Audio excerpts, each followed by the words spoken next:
이제 6장으로 넘어왔는데요. 5장에서 하나님을 믿는 자녀들이 어떻게 생활을 해야 되느냐? 의로운 생활을 해야 된다. 구체적인 신뢰를 많이 들어서 설명을 했고요. 이제 6장에서 오늘 18절까지 의를 행하는데 조심할 것, 하지 않도록 주의할 것, 이것을 말씀하시는데요. 1절에 사람에게 보이려고 의를 행하지 않도록 조심하라 하는 거예요. 사람에게 보이려고 하면 결국 이것은 다 외식하는 자, 위선자다, 이렇게 말할 수 있는데요. 오늘 여기 1절부터 18절까지는 종교적인 위선의 모습, 종교적인 위선의 모습을 우리에게 이제 보여주는데, 그런 거는 절대로 하지 말라고 하고 있어요. 이 세 가지 예를 들어서 설명하고 있는데, 첫 번째가 구제할 때, 두 번째가 기도할 때, 세 번째가 금식할 때. 이 구제하는 것, 기도하는 것, 금식하는 것, 이 세 가지는요, 유대인들이 신앙생활에서 가장 중요하다고 생각하는 것이, 이 세 가지를 잘하면 아주 경건한 사람이다, 이렇게 사람들이 인정을 했거든요. 그래서 이 세 가지를 너무너무 중요하게 여겼는데, 중요하게 여기는 만큼 결국은 이것이 변질이 돼서 어떻게 됐느냐? 이게 다 하나님과의 관계 속에서 하는 거거든요. 근데 하나님과의 관계 속에서 하는 일이 어떻게 변질이 됐느냐? 사람한테 잘 보여가지고 사람들한테 막 잘했다고, 너무 멋있다고, 막 인정받고 칭찬받는 이런 목적을 가지고 하는 것으로 변질이 되어진 거죠. 여러분, 이런 걸 가르쳐서 뭐라고 하냐면, 경건의 모양은 있지만 뭐는 없다? 경건의 능력은 없다 그랬어요. 경건한 삶의 모양은 다 갖췄다는 거예요, 그럴듯하게. 그런데 실제로 보니까 경건의 능력은 하나도 안 나타난다. 이러면 이게 이제 완전히 가짜다 하는 것이 드러나게 되어지는 거죠. 우리가 이렇게 되면 안 되는 거죠. 신앙생활을 하되 제대로 해야 되는데, 그 제대로 하려면 결국은 구제를 하든 기도를 하든 금식을 하든 이 모든 것이 하나님과의 관계 속에서 되어지도록 해야 된다 하는 거예요. 이걸 이제 종교적인 형식주의라고 말할 수 있는데요. 우리가 신앙생활을 오래 하다 보면 이 형식만 남는 경우가 많아지는 거예요. 주일이 되면 교회 가야 된다, 11조 드려야 된다, 교회 다니면 기도할 줄도 알아야 되고 봉사할 줄도 알아야 되고. 근데 그게 이제 시간이 지나다 보면 왜 그걸 해야 되는지 이것은 다 이제 잊어버리고요, 주일이니까 가게 되고, 교회 가면 당연히 헌금 해야 된다고 하는, 다른 사람들이 보니까 또 헌금 안 할 수는 없고, 이렇게 되어지기가 쉬운 거거든요. 근데 지금 이 당시에 바리새인이나 서기관, 이런 사람들이 대표적으로 이 형식에 막 치우쳐 가지고요, 사람들한테 보이려고 하는 의도로 더 폼나게 멋지게 하려고 굉장히 신경을 많이 썼는데, 이게 이제 마태복음 23장에 가면 예수님께서 화 있을진저 하면서 바리새인과 서기관들을 엄청나게 책망하는 내용이 나오는데, 그 내용이 여기 있는 내용하고 같은 거예요. 여러분, 특별히 우리나라 사람들은 체면을 굉장히 중요하게 생각합니다. 체면. 그러죠? 다른 사람들이 나를 어떻게 생각할까?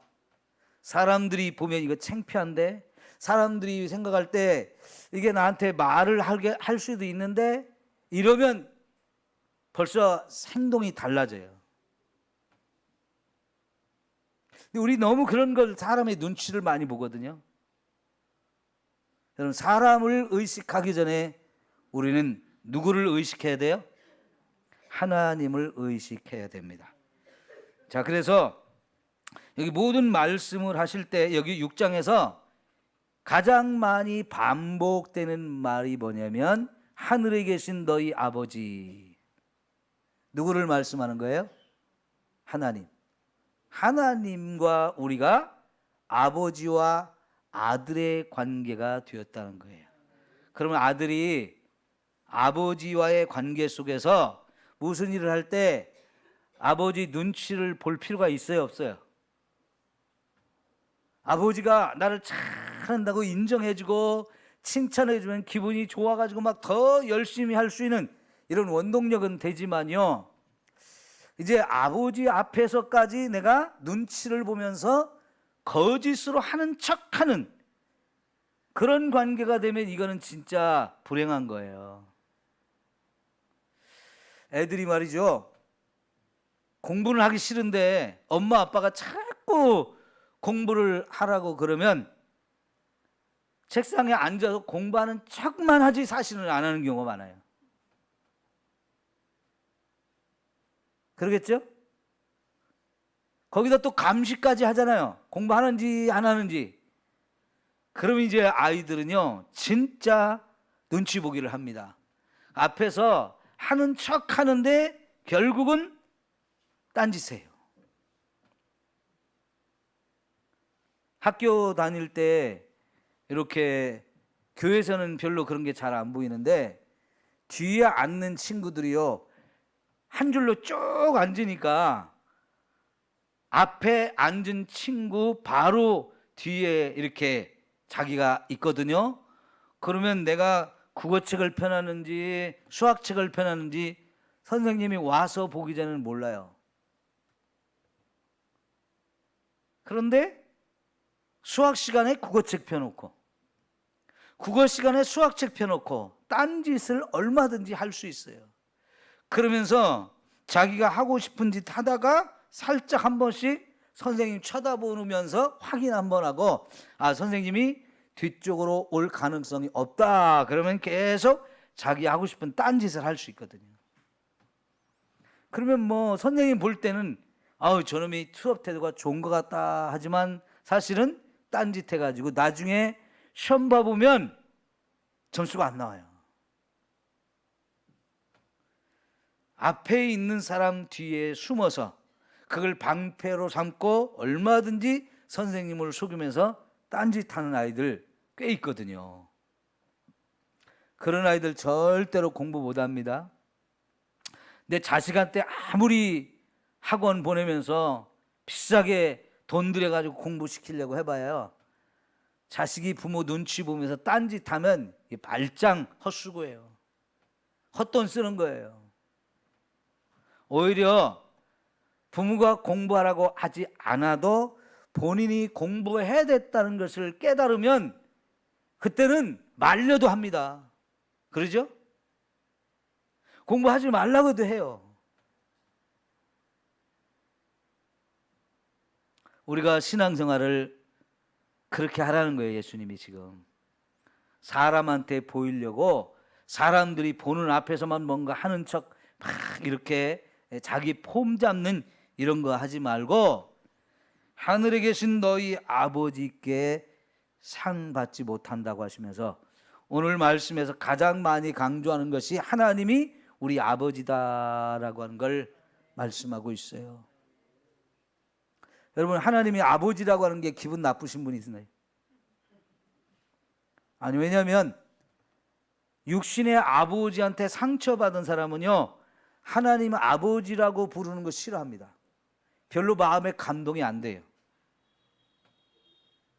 그런 사람한테 차라리 하나님 어머니 이랬으면 훨씬 더 하나님이 가깝게 느껴지고 친밀하게 느껴지고 훨씬 더 좋은 이미지로 다가올 수 있는데, 혹시라도 여러분 살면서 육신의 나의 아버지가 나에게 상처를 주고 그래서 나는 아버지 별로입니다 하는 사람 있다 할지라도요, 그 아버지처럼 하나님 아버지를 생각하지 마시고 하나님 아버지는 얼마나 좋으신 분인지, 우리에게 가장 좋은 분으로 지금 성경이 가르쳐 주는데요, 예수님께서 우리에게 가르쳐 주는 거예요. 하나님이 너희 아버지다 하는 거예요. 하나님이 너희 아버지다. 이걸 예수님이 계속 가르쳐 주면서 하나님을 아버지라고 부르게 하고요, 내가 그 하나님의 아들, 딸로서 살아가고 있다는 것을 강조하기 때문에 여러분, 이 하나님이 우리 아버지가 된다는 것, 이거 정말 감사하게 생각하시고, 설령 여러분의 육신의 아버지가 여러분한테는 정말 악몽 같은 그런 기억이 있다 할지라도 그것까지도 다 하나님 아버지를 통해서 치유받고 회복되어지기를 축원합니다. 이 좋으신 하나님 아버지가 내게 상을 주는 분이고 은혜를 베푸시고 나를 인정하신 분이라는 이 믿음이 확실하게 세워지면요, 나에게 상처와 아픔을 주었던 우리 아버지까지 다 용서할 수 있어요. 세상의 인간의 아버지는 이렇게 부족했을지라도 나에게는 하나님 아버지가 있으니 너무 좋다, 너무 감사하다면서 그 아버지 때문에 상처받아가지고 내 인생이 막 쭈그러들고 내 인생에 근심 걱정이 많고 그 상처 때문에 뭔가 자신 있게 못하던 사람도요, 이렇게 좋으신 하나님 아버지가 계시다는 것을 깨닫게 되면 이 하나님 아버지 앞에 내 인생을 맡기면서 그 아버지 앞에서 멋지고 또 아름다운 인생을 살아갈 수가 있습니다. 네? 하나님이 정말 나에게 너무너무 좋은 아버지가 된다는 사실을 꼭 믿을 수 있기를 축원합니다.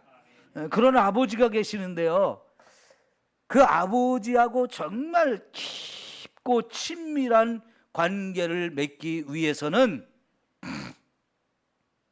은밀한 중에 해도 괜찮다는 거예요. 내가 남한테 굳이 하는 거 사람들 모르게, 오른손이 하는 걸 왼손이 모르게 할 정도로 은밀하게 해도 하나님 아버지가 은밀한 중에 다 보고 있다가 저와 여러분에게 상을 주신대요. 기도하는 것도 내가 기도하는 사람이야 하면서 기도를 막 사람들이 보는 앞에 가서, 사람들이 많이 다니는 이 사거리 이런 데 가서 서가지고 그것도 손 들고 막 소리를 치면서 기도하는, 이거는 가짜고 엉터리라는 거죠. 그런데 골방에 아주 은밀한 내실에 들어가서 음식을 숨겨놓는 창고 이런 데에 들어가서 이렇게 은밀하게 기도를 해도 사람들 눈에는 안 띄는데 하나님 다 보고 계시대요. 금식할 때도 사람에게 보이려고 하는 게 아니고 은밀하게 사람들 모르게 금식 기도를 하라는 거예요. 왜요? 하나님이 우리 아버지가 되셔서 저와 여러분이 어디에 있든지 우리를 다 보고 계시고, 우리가 어디에 있든지 하나님 나와 함께 계시면서 내가 지금 무엇을 하고 있는지, 어떤 형편, 어떤 처지에 있는지 다 아시면서 그분이 내가 꼭 필요한 은혜와 축복을 더해 주신다 하는 거죠. 여러분, 2절 보면 구제할 때 외식하는 자가 사람에게 영광을 받으려고 어디서 한다고요? 회당과 거리에서 한다. 사람들이 많이 모여 있는 자리, 공부하러 모이고 예배하러 모이고 회의하러 모이고 뭐 그럴 때 여러분, 그런 자리에서 막 해가지고 폼 잡고 한다는 거지. 봐라 내가 이렇게 하고 있다 하고 이렇게 해서 야, 저 사람 진짜 대단하다, 대단해, 이런 인정을 받으려고 하는 거, 이런 거 하지 말라는 거죠. 은밀하게 해도 하나님은 내가 그 은밀한 중에 한 거를 아신다는 거예요. 나의 오른손이 하는 걸 나의 왼손이 모르게 할 정도로 진짜 은밀하게 했는데 하나님이 그걸 다 보셨다는 거예요. 그리고는 본 걸로 끝나지 않고 어떻게 한다고요? 4절 보니까 내 구제함을 은밀하게 하라. 은밀한 중에 보시는 너의 아버지께서 갚으시리라. 여기 너의 아버지가 누구예요? 하나님이시죠. 하나님이 다 보시고 하나님이 갚아주시는데요. 여기서는 사실 우리 말로는 번역할 때 이 말을 뺐는데 원어로 보면 나는 은밀한 중에 했는데 하나님이 그걸 갚으실 때는 공개적으로 갚으신대요. 하나님이 많은 사람들이 다 알 수 있을 정도로 내가 구제한 것에 더 넘치게 우리에게 허락하신다는 거예요. 근데 그걸 공개적으로 하신대요. 그렇게 해서 정말 저 사람이 하나님이 축복받는 사람이고 저 사람이 정말 하나님이 인정하는 사람이다 하는 게 드러나는 게 좋아요? 아니면 내가 스스로 인정받기 위해서 사람들 앞에서 막 폼 잡으며 드러내가지고 하는 게 좋아요? 하나님이 공개적으로 드러나게 하시는 거, 이게 진짜 멋있는 거지요. 여러분 5절에 보면 기도할 때 또 어디서 한다고 그랬어요? 회당과 큰 거리 어귀에 서서 기도한다. 기도하는 자세는 많아요. 근데 특별히 기도할 때 서서 기도를 어디서 하느냐? 회당에 와가지고 사람이 많이 있을 때 거기서 서가지고 기도를 하는 사람, 혹은 사람들이 많이 다는 이 사거리에 거기서 손 들고 큰 소리로 서서 기도하는 사람, 이거 왜 그 짓 하느냐? 쇼를 하고 있는 거예요. 쇼. 사람들에게 보여주려고 쇼를 하는 거지. 그런데 우리가 이 기도를 할 때 골방에 들어가서 하라고, 그것도 문을 닫고 하라고 그랬는데 이 골방이라는 말이 우리말로 골방이 뭐예요? 어디예요? 골방. 골방이라고 하는 데가 있죠. 그 골방이 어디를 말하는 겁니까? 옛날에 죽은 시체를 넣어놓는 곳이에요. 보통 이제 사람들이 생활하는 이 방 뒤쪽에 조그맣게 방을 만들어서 진짜 골을 넣는 곳이에요. 골, 해골바가지, 뼈골 이런 걸 넣어놓는 곳이 골방이에요. 근데 지금은 아무리 그건 옛날에 그랬던 것 같은데 대부분 저와 여러분 어렸을 때도 골방이라고 하는 방은 있었는데 거기다 죽은 시신을 놓지는 않았죠. 그 대신 거기는 좀 후미진 곳이에요. 요즘 말하면 창고방 같이 살림살이 같은 거, 좀 복잡한 거, 지저분한 거 넣어놓는 거, 그런 곳이잖아요. 창고방 같은 그런 곳인데 여기서 말하는 골방이 침실 혹은 내실 혹은 음식 창고인데요. 음식 창고가 왜 골방이냐? 로마에게 이렇게 식민 통치를 받던 시대이기 때문에 음식물을 감춰두지 않으면 어느 날 갑자기 사람들이 들이닥쳐 가지고 집에 있는 음식을 싹 뺏어갈 수가 있어요. 그래서 유대인들이 집을 지으면서 그런 음식들을 남모르게 싹 숨겨놓을 수 있는 그런 곳 꼭 만들어 놓는다는 거예요. 눈에 잘 발견되지 않는 곳. 아마 우리도 일제시대나 6.25 때 그렇게 많이들 했을 것 같아요. 저 어렸을 때만 해도 집에서 술을 못 만들게 했잖아요. 잔치 날이 돼도 집에서는 술을 못 만들고 꼭 정부에서 허가난 양조장에서 만든 술을 사다가 사용하도록 했죠. 그런데 시골 같은 데서는요, 그런 술을 몰래 집에서 담그는 집들이 있어요. 그러면 어떻게 합니까? 허름한 창고, 집 같은 거 막 쌓아놓고 그 밑에 항아리 큰 거 묻어놓고 거기다 술을 담아놓는 경우들이 있더라고요. 그런 방식으로 하여간 음식을 너무너무 귀한 거니까 그건 뺏기면 안 되기 때문에 막 비밀스러운 곳에 감춰 놓는 것이 있는데, 그런 거기에 음식물을 가지러 갈 때도 어떻게 되겠어요?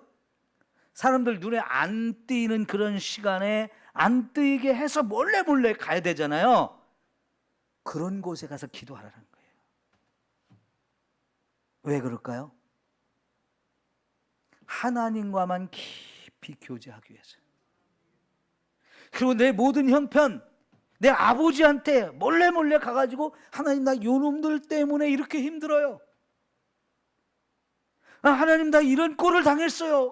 어떻게 하면 좋아요? 막 슬플 때, 답답할 때, 안타까울 때, 그럴 때마다 하나님께 가서 혼자 기도하면 사람 눈치 볼 것도 없고요, 못할 말도 없고요, 정말 하나님 앞에 다 진심을 얘기할 수 있어요.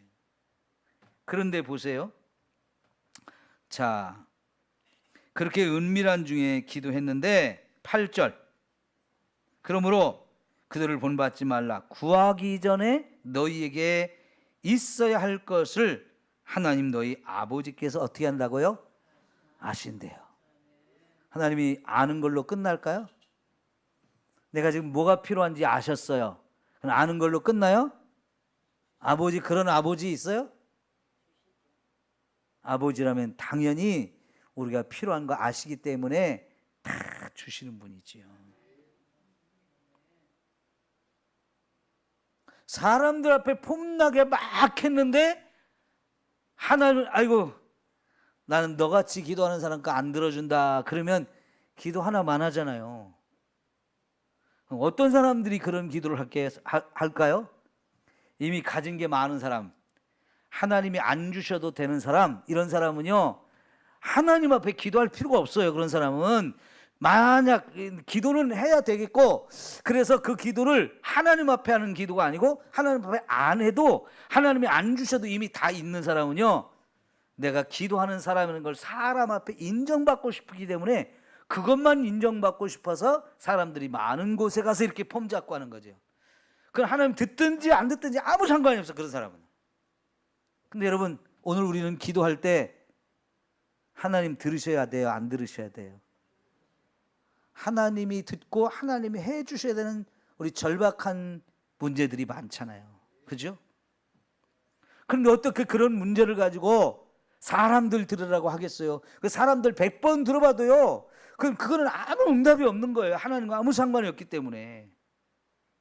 진짜 우리가 응답을 받는 기도가 되려면 사람과 상관없이 하나님께만 찾아가서 하나님 앞에 내 마음의 진실을 그대로 말씀드리고, 그래서 하나님이 내가 다 안다, 내가 다 안다 이렇게 말씀해 주시고, 그래서 응답해 주시는 이런 은혜를 우리가 받아야 할 줄 믿습니다.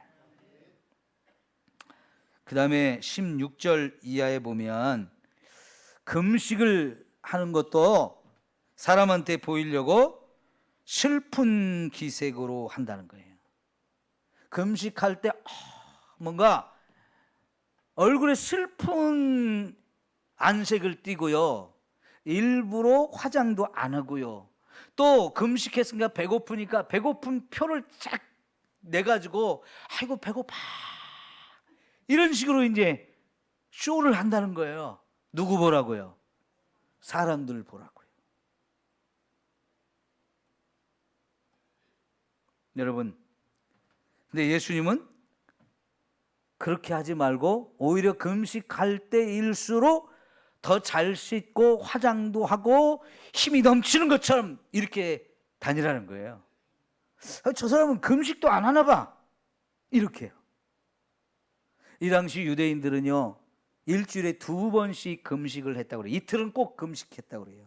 근데 금식하는 날 되면 보통 이제 대부분 월요일 날, 목요일 날 이틀을 금식하는데, 금식하는 날이 되면 여기저기서 많은 사람들이 얼굴에 슬픈 기색을 띠면서 화장도 안 하고 머리에 기름도 안 바르고 또 아주 힘이 없는 모습으로 이렇게 돌아다니는데, 왜?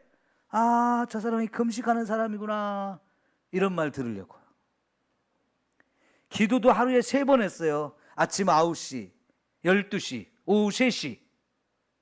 우리가 저 사도행전 3장에 보면 제9시 기도 시간에 베드로와 요한이 기도하기 위해서 어디로 갔어요? 성전에 올라가는 길이었어요. 그게 오후 3시예요. 우리 시간으로 하면 제9시라고 그랬는데 지금 시간으로 말하면 오후 3시인데요. 이게 유대인들의 전통적인 방식을 따라서 베드로하고 요한도 기도를 하러 성전으로 가던 길이었어요. 그런데 베드로 요한뿐만 아니고 많은 유대인들이 그 시간 되면 성전으로 기도를 하러 오는 거지요. 그런데 어떤 사람은 그렇게 기도하러 가서 저 구석에 엎드려서 팍 가슴을 치면서 하나님 나는 죄인입니다 하면서 조용하게 기도하는 사람이 있는가 하면, 어떤 사람은 성전에 이왕에 갔으니까 한가운데 서가지고 다 손들고 하나님, 큰 소리로 사는 사람 다 듣게, 하나님 저는 11조도 많이 했습니다. 구제도 많이 했습니다. 금식도 일주일에 2번씩 합니다. 이런 기도를 한다는 거예요. 누구 들으라고? 그 주변에 있는 많은 사람들 들으라고요. 하나님과는 상관이 없어요.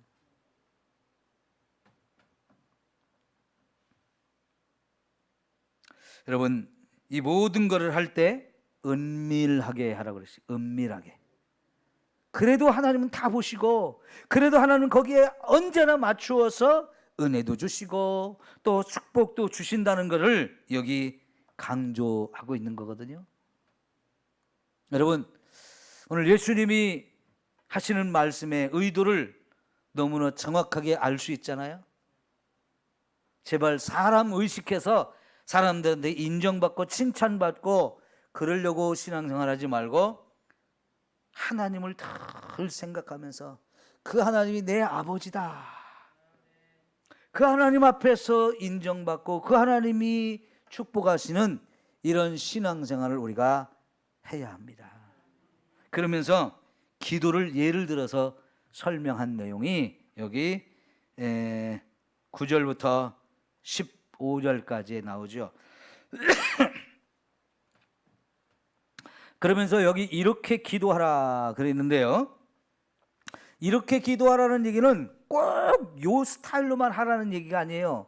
이런 방식으로 하라는, 그래서 요거는 하나의 모델로 놓고 얼마든지 응용해서 할 수 있는 거예요. 여러분, 이 기도 다 외워가지고 우리가 자꾸 외운 대로만 하는데 사실은 그 좋은 방식은 아니에요.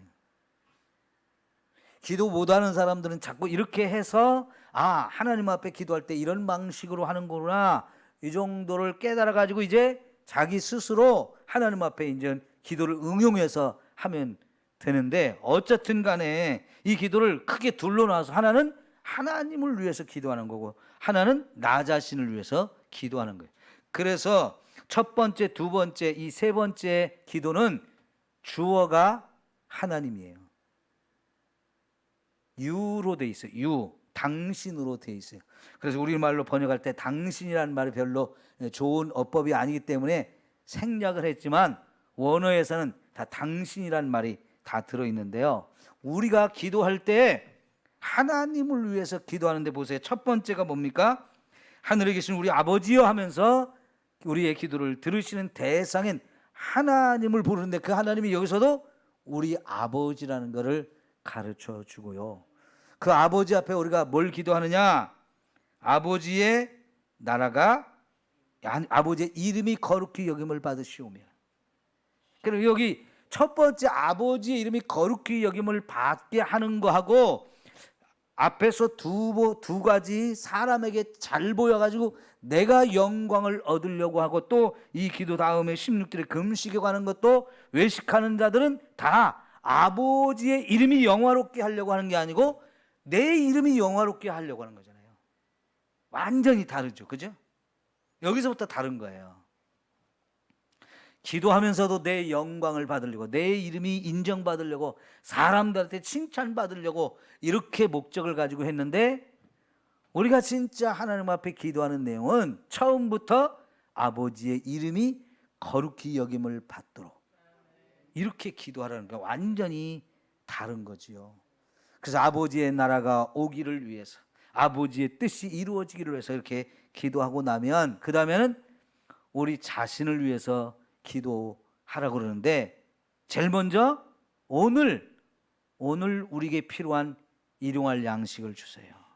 이거는 현재 내 삶에 필요한 것을 구하는 거고요. 그 다음에 우리가 우리에게 죄 지은 자를 사하여 준 것 같이 우리 죄를 사하시옵소서. 이거는 과거에 지은 죄를 용서받겠다는 거고요. 그 다음에 시험에 들게 하지 마옵소서. 이거는 뭡니까? 미래에 내가 살아가는 과정 속에 시험 들 일 있어도 거기 내 시험에 빠지지 않게 해달라고, 악에서 나를 좀 구해달라고, 이런 기도를 하는 거거든요. 과거와 미래, 현재, 이 모든 것이 다 저와 여러분의 삶을 살펴가지고 하나님 앞에 기도할 내용들이 많다는 얘기죠. 네. 그렇게 이제 우리가 기도를 하라고 했고, 여러분 여기 추가로 나라와 권세와 영광이 영원히 아버지의 것입니다 하면서 마지막 신앙 고백을 하나 더 하도록 이렇게 했어요. 여러분 진짜 이 세상 모든 나라의 주인은 하나님이 되셔야 돼요. 하나님이 온 세상의 왕이 되는 거, 그게 하나님 나라가 이루어지는 거예요. 아무리 세상에 권세 가진 사람이 자랑하고 큰 소리 치고 뭐 그래도요, 그런 권세는 언젠가 다 하나님이 패해버릴 것이고, 진짜 권세는 하나님이 가진 권세가 최고의 권세. 영광도 결국은 하나님 아버지가 홀로 받으셔야 돼요. 사람이나 그 어떤 것이 하나님의 영광을 가로채는 걸 하나님이 제일 싫어하셔요. 질투하신다고 그랬어요. 그래서 언제나 하나님만이 영광을 받으시는 그런 세상을 이루기 위해서 저와 여러분도 살아야 되지요. 자, 그래서 오늘 여러분, 우리의 외식하고 형식적인 이런 신앙생활은 100번 해봐야 책망만 받고요, 아무 받을 것이 없어요. 그러나 우리가 정말 사람들 모르게 은밀하게 했어도 하나님 다 아시고요, 하나님이 놀랍게 저와 여러분에게 갚아주시고 상 주신다는 거 기억하십시오. 하나님이 우리의 누구라고요? 아버지라고요. 6장에서 제일 많이 나오는 거, 하나님이 우리 아버지다. 오늘 이 한 가지만 여러분 마음속에 새기고 와도 정말 기분 좋은 날이 될 거예요. 너무너무 자랑스럽고 너무너무 감사하고 너무나 좋은 은혜, 하나님이 나의 아버지가 되고 나를 하나님이 죄 가운데 건져서 하나님의 자녀로 삼아주셨다는 거, 놀라운 은혜거든요. 예. 그 하나님이 내 아버지라는 거 오늘 또 마음에 꼭 새기고 가시기를 바랍니다. 기도합시다.